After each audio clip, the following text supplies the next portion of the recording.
Video kali ini kita mau bahas tutorial atau cara daftar paten secara online.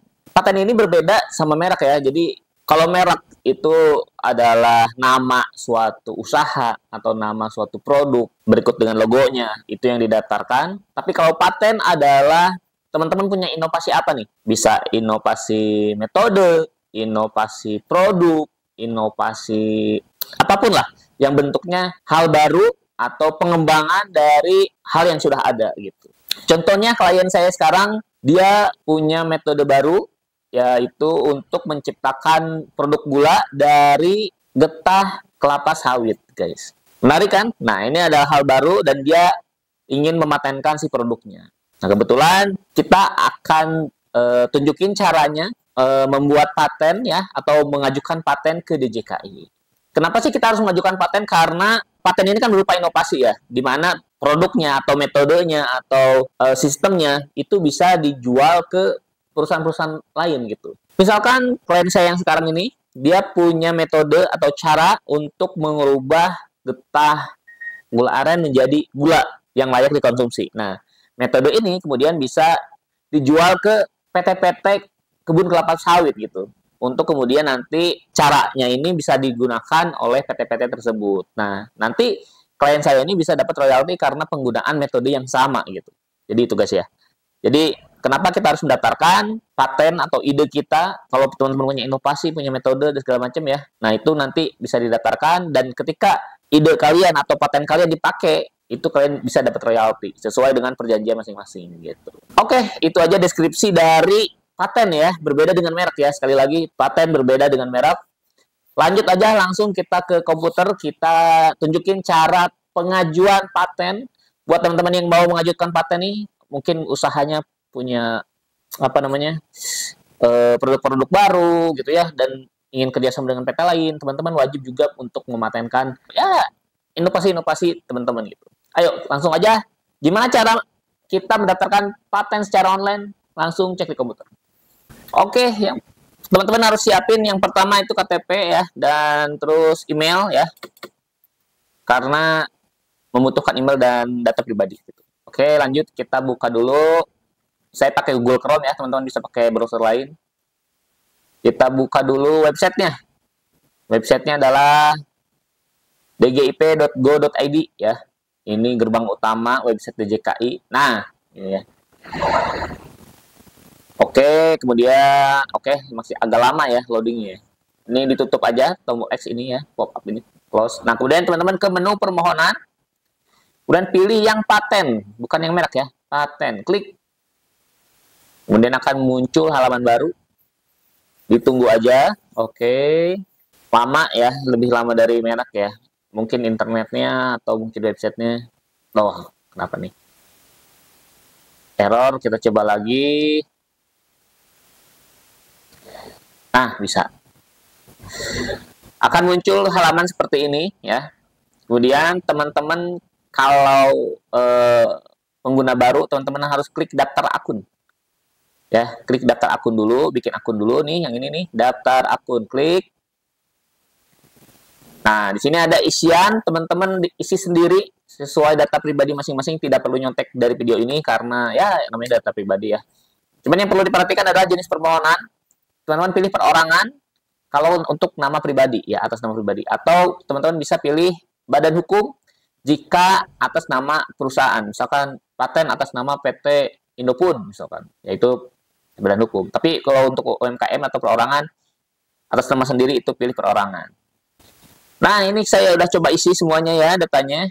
Lanjut, teman-teman isi sendiri aja datanya. Lanjut checklist yang ini ya, centang biru. Nah, habis itu kita isi kodenya. Oke, isi kodenya yang di bawah ini. Kemudian klik submit. Wah, apa nih? Salah katanya guys. Coba kita klik lagi. Ini tulisannya apa ya? U-nya kecil kali ya. Klik submit lagi. Oke, salah, masih salah. Oke, lanjut. Coba kita yang depannya T kayaknya nih. Kita coba lagi. Submit. Nah, bisa. Jadi isi lagi datanya, habis itu ke centang biru kecil ini, habis itu klik submit ya. Diisi dulu, terus submit gitu. Oke, masih loading guys. Kita menunggu dulu. Oke, belum ada perubahan. Masih berputar-putar. Nah, periksa email Anda untuk aktivasi akun Anda. Oke, kita sekarang buka ke email ya. Oke, kita buka emailnya ya. Nah, dibuka. Oke. Nah, teman-teman bisa lihat nih ada info Saki. Nah, itu adalah email dari DJKI ya. Diklik aja info Saki. Nah, terus ada tombol aktivasi akun yang ini ya, yang biru ya. Teman-teman klik aja tombolnya. Nanti akan muncul ke halaman baru ya, seperti ini. Nah, muncul tombol aktifkan akun saya. Ini diklik ya. Diklik, coba kita klik. Oke, tidak terjadi apa-apa guys. Nah, ini masukan buat DJKI ini websitenya kok seperti ini ya untuk pendaftaran paten ya. Kita klik lagi, tidak muncul apa-apa ya. Klik lagi, tidak muncul apa-apa. Kita coba reload ya halamannya, kita ulangi ya. Kita coba reload. Muncul lagi tombolnya. Oke, kita coba klik lagi. Oke, masih tombolnya masih diam aja ya, tidak ada pergerakan apapun di websitenya ketika diklik. Kita coba login aja langsung ya, pakai email coba ya, dan pakai sandi yang sudah didaftarkan tadi. Kita coba masuk. Nah, udah bisa. Berarti teman-teman nggak perlu klik yang tadi ya, aktifkan akun saya, tidak perlu sampai diklik-klik karena error tombolnya. Teman-teman bisa langsung login. Nah, setelah ini kita langsung baca dulu, teman-teman boleh baca dulu. Kita langsung klik aja tombol saya mengerti ya. Nah, lanjut kita coba pilih ini ya jenis patennya ya. Bentar. Jenis paten, pilih yang paten sederhana. Nah, perbedaannya paten sederhana dan paten biasa adalah kalau paten biasa inovasi baru yang belum pernah dilakukan sama orang. Jadi teman-teman inovasinya benar-benar baru, belum pernah ditemukan sama orang lain gitu ya. Kalau paten sederhana dia adalah hasil modifikasi dari paten sebelumnya. Contoh, pembuatan gula dari getah itu sudah ada, dari getah pohon aren, dari getah lain-lain lah. Nah, tapi ternyata bisa diganti si pohonnya pakai kelapa sawit. Nah, karena itu metode pembuatan dari getahnya secara umum itu sudah ditemukan, tapi hanya diganti objeknya aja, berarti masuk paten sederhana gitu. Gitu ya. Jadi paten sederhana adalah sebuah metode yang diganti variabelnya dan kemudian menjadi hal baru gitu. Kalau paten yang umum, yang paten aja bukan sederhana, itu dia hal baru, belum diciptakan sama siapapun, belum dilakukan oleh siapapun. Paten pecahan dan PCT-ID dan lain-lain ini saya kurang ngerti ya. Kita lanjut aja, berarti kita pilih yang paten sederhana untuk pengajuan yang sekarang gitu. Kemungkinan sih paten sederhana semua ya. Kriterianya pilih umum, terus klik selanjutnya. Nah, kemudian akan muncul seperti ini, judul deskripsinya apa. Teman-teman mau mematenkan apa gitu ya. Diisi dulu judulnya apa, kita coba isi ya. Nah, ini contohnya ya. Judulnya metode produksi gula merah nira pohon kelapa sawit. Metode produksi gula merah nira pohon kelapa sawit. Ya, nira itu getah ya. Metode produksi gula merah getah pohon kelapa sawit ya. Habis itu judul bahasa Inggrisnya teman-teman boleh isi, boleh tidak ya. Lanjut ada abstrak. Abstrak itu adalah seperti di perkuliahan ya atau di karya tulis gitu ya. Abstrak itu adalah satu paragraf yang merangkum semuanya secara umum. Ada detail-detailnya tapi bukan yang menginfokan rahasianya gitu. Tapi hanya gambaran secara umum dari awal sampai akhir, prosesnya seperti apa, metodenya seperti apa, inovasinya seperti apa gitu ya. Keuntungannya apa gitu ya, seperti itu. Jadi di abstrak itu gambaran satu paragraf untuk paten teman-teman seperti apa gitu. Abstrak juga ada yang abstrak biasa dan abstrak bahasa Inggris ya. Diisi di sini ya. Lanjut. Di bawahnya ada total claim. Nah, di dalam pengajuan paten juga ada yang namanya klaim. Klaim itu adalah poin-poin atau butir-butir paten yang akan kita daftarkan, atau apa ya, poin deskripsi yang kita daftarkan atau apa. Contoh satu yang ini ya, contoh yang klien saya buat ini, dia mengajukan salah satu klaimnya adalah getahnya ditambahkan enzim apa gitu ya, saya kurang tahu juga, lupa lagi ya. Ditambahkan enzim, kemudian akan menambahkan rasa manis gitu. Itu satu. Terus ada lagi misalkan di getah arennya dimasak di suhu berapa. Nah, itu ya. Itu contoh-contoh klaimnya. Maksimal teman-teman ada 10 gitu. Kalau lebih dari 10 teman-teman ada kena biaya tambahan gitu ya. Jadi teman-teman harus dicatat dulu poin klaimnya apa saja gitu ya. Oke, lanjut. Habis ini kalau udah ditulis, klik tombol selanjutnya. Kalau udah ditulis total klaimnya berapa ya. Klik tombol selanjutnya. Nah, kemudian di sini ada data apa nih? Pemilik ya. Pemiliknya siapa nih? Boleh lebih dari satu orang ya. Klik add yang di sini. Add. Klik add. Nah, akan muncul data seperti ini. Teman-teman isi aja sesuai data pemiliknya masing-masing. Nggak perlu nyontek dari sini ya. Yang perlu diperhatikan adalah nih, oke, ini sudah saya isi ya, sudah saya coba isi. Nah, yang perlu teman-teman perhatikan adalah ini nih. Yang pertanyaan pertama nih, perusahaan atau institusi katanya.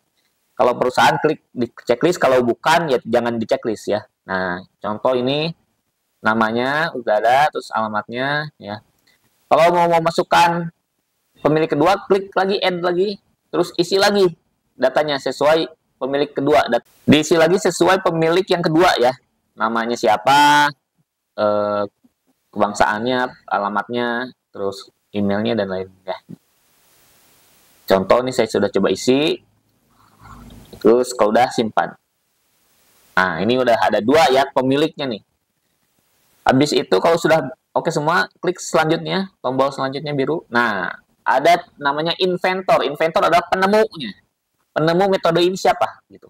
Klik add, diisi lagi nama lengkapnya siapa dan lain-lain ya. Diisi sesuai data masing-masing aja. Siapa yang menemukan metodenya atau inovasinya diisi ya. Oke. Kalau udah diisi semua, klik simpan atau save. Oke, udah ada nih inventornya, udah ada. Lanjut, klik ke tombol selanjutnya. Prioritas tidak perlu diisi ya. Klik selanjutnya. Kuasa juga tidak perlu diisi ya. Klik simpan. Klik iya. Nah, oke. Nah, setelah ini kita ke file nih. Apa nih file? Oke, nah ini. Kita wajib melampirkan deskripsi bahasa Indonesia. Deskripsi patennya seperti apa ya? Harus dijelaskan dari awal sampai akhir. Itu namanya deskripsi. Terus ada lagi klaim tadi ya. Klaim itu adalah urutan atau poin-poin yang akan menjadi patennya, yang akan teman-teman milikin patennya apa gitu. Contoh tadi memakai enzim bla bla bla, terus memasak getah kelapa sawit dengan suhu sekian gitu. Itu contoh-contohnya, dibuat poin-poin gitu. Terus di sini ada juga berkas abstrak yang seperti di awal tadi ya, satu paragraf merangkum semuanya. Itu abstrak, di-upload juga gitu. Filenya harus PDF ya. Bisa bahasa Indonesia, bisa bahasa Inggris, bisa juga pakai bahasa asing ya. Teman-teman silahkan bikin dulu itu ya. Nanti kita bikin lagi lah itunya, videonya ya terkait file-file ini ya. Lanjut aja ya. Kita coba pilih dulu file-filenya ya. Kita coba pilih dulu filenya. Nah, ini saya udah pilih filenya nih. Yang pertama deskripsi bahasa Indonesia, oke, udah ya. Terus sekarang adalah klaim, jumlah klaimnya, upload file. Oke, masih loading. Nah, lanjut kita upload abstraknya ya. Teman-teman nggak perlu upload 3 bahasa sekaligus ya. Satu juga cukup ya. Pilih filenya dulu yang mana ya. Ini abstraknya kita pilih filenya. Setelah itu, nah, klik upload ya. Klik upload.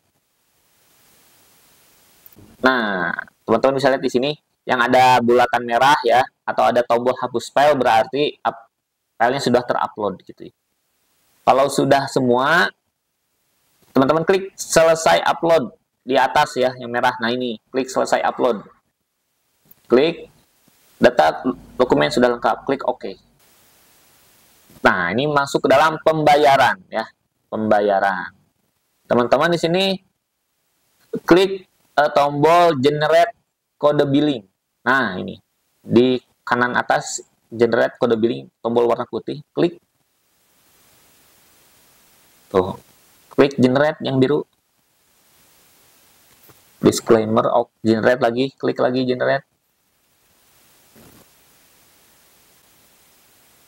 Oke, berhasil ya. Oke, berhasil, klik OK.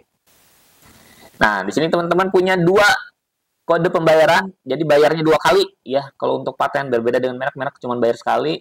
Kalau ini bayarnya 2 kali gitu. Kodenya ini ada 2, tinggal dibayarkan gitu. Kita lanjut ke pembayarannya dulu guys. Oke, untuk pembayaran kita menggunakan handphone lagi-lagi biar cepat ya, M-Banking ya. Tapi M-Banking ini karena saya pakai BCA jadi harus melalui Tokopedia dulu guys ya. Untuk Bank Mandiri bisa langsung melalui transfer virtual akun, tapi untuk BCA dia harus lewat Tokopedia dulu gitu. Oke, lanjut buka Tokopedia dulu ya. Buka Tokopedia. Nah, Tokopedia ini di close aja. Lanjut ke menu top up dan tagihan. Ke menu top up dan tagihan. Habis itu teman-teman pilih semua kategori atau teman-teman bisa scroll terus ke bawah ya. Scroll terus ke bawah. Di bawah ada yang namanya penerimaan negara. Nah, penerimaan negara yang ini ya. Layanan pemerintah penerimaan negara. Klik. Nah, di sini masukkan kode billingnya ya. Ada 2 kode billing, teman-teman silakan bayar satu persatu ya. Kita ketikkan dulu kode billing yang ada di komputer ya. Di situ cek tagihan. Nanti jumlah tagihannya akan sama, tersinkron otomatis dan namanya sama ya. Di situ pilih pembayaran.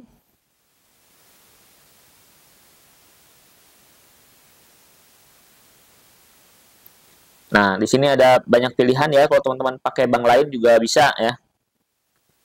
Tuh ada BRI, ada BSI, BTN, Danamon, Muamalat dan lain-lain. Karena saya pilih BCA, saya pilihnya BCA virtual akun ya. Klik tombol bayar.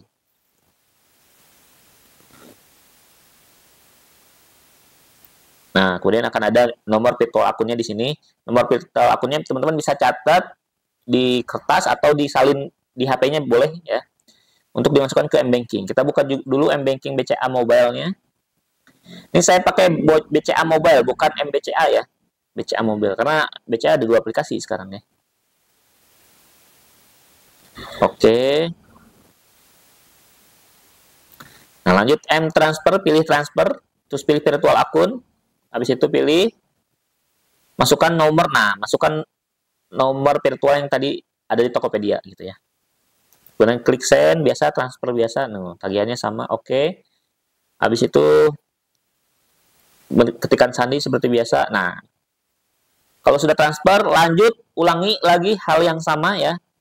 Kita cek dulu status bayarnya, cek status bayar, klik tombol cek status bayar di Tokopedia. Nah, ini sudah berhasil, tandanya hijau, berhasil. Ulangi lagi proses yang sama untuk kode billing yang kedua, kita bayar lagi ya.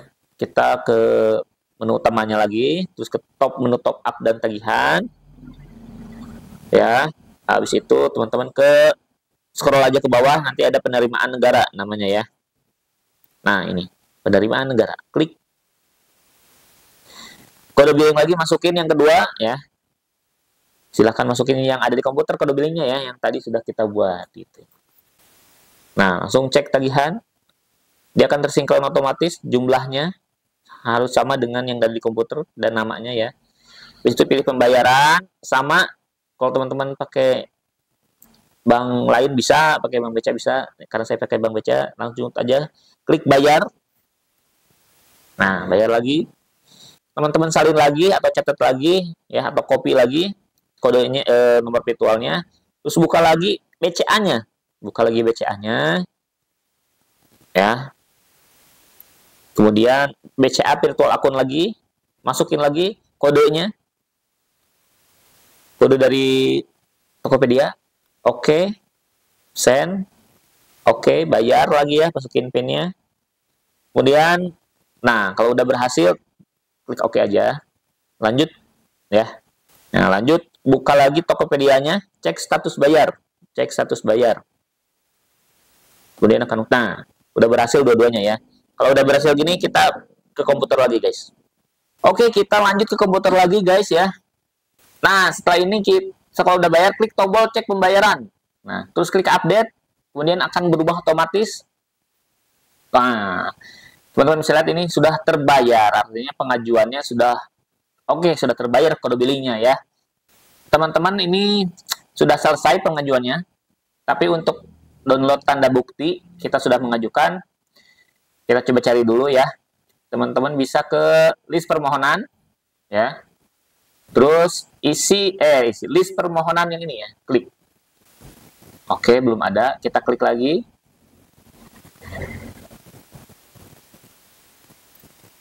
Yang list permohonan yang ini nih. Nah, oke, yang ini. Nanti dia muncul otomatis kok gitu. Cuman perlu waktu ya. Nah, tuh udah muncul ya list permohonannya. Nah, udah ada ya di sini ya permohonannya. Kemudian teman-teman klik tombol action. Nah, ini action, di bawahnya ada yang tanda pensil dan ada yang satu lagi, status dokumen. Nah, pilih klik status dokumen. Lalu akan tampil seperti ini ya. Nih, tuh. Teman-teman bisa download, klik tombol merah yang ini, klik download data ya. Tuh, download selesai. Oke. Nah, kita coba buka ya bukti permohonannya seperti apa bentuknya.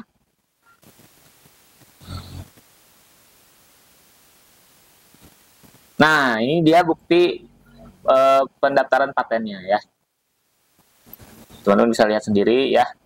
Oke, kalau udah keluar formulir permohonan atau tanda bukti permohonan, itu berarti pengajuannya sudah beres, guys. Jadi teman-teman tinggal menunggu hasilnya apakah lolos patennya atau tidak, karena paten juga sama ya, kita nanti akan diseleksi oleh DJKI apakah patennya itu beneran sebuah penemuan baru, apakah itu lolos atau tidak ya, nanti keputusannya di tangan DJKI. Sama seperti merek, yang penting satu tidak belum pernah diajukan sebelumnya oleh orang lain, terus secara pengajuan juga isinya juga tidak meniru pengajuan orang lain. Jadi bukan cuma judulnya yang dinilai, tapi juga isinya, wah ini mirip pengajuan yang lain atau enggak. Nah, kalau misalkan mirip, kemungkinan gagal. Kalau misalkan belum pernah diajukan sebelumnya, oke, gitu, kemungkinan lulus. Gitu. Berarti kalau udah kayak gini, berarti tinggal menunggu aja, dan jangan lupa dipantau ya, login terus ya, buat minimal sebulan sekali untuk memantau hasilnya apakah lolos atau tidak. Oke, itu aja pengajuan kali ini. Sampai jumpa di video berikutnya. Buat teman-teman yang mau mengajukan paten, bisa juga lewat Kebun-Desain. Silahkan WA ke nomor yang ada di bawah ya. Bisa sekalian tuh bikin berkas-berkasnya, bikin pengajuannya, dan lain-lain. Oke, sampai jumpa di video berikutnya.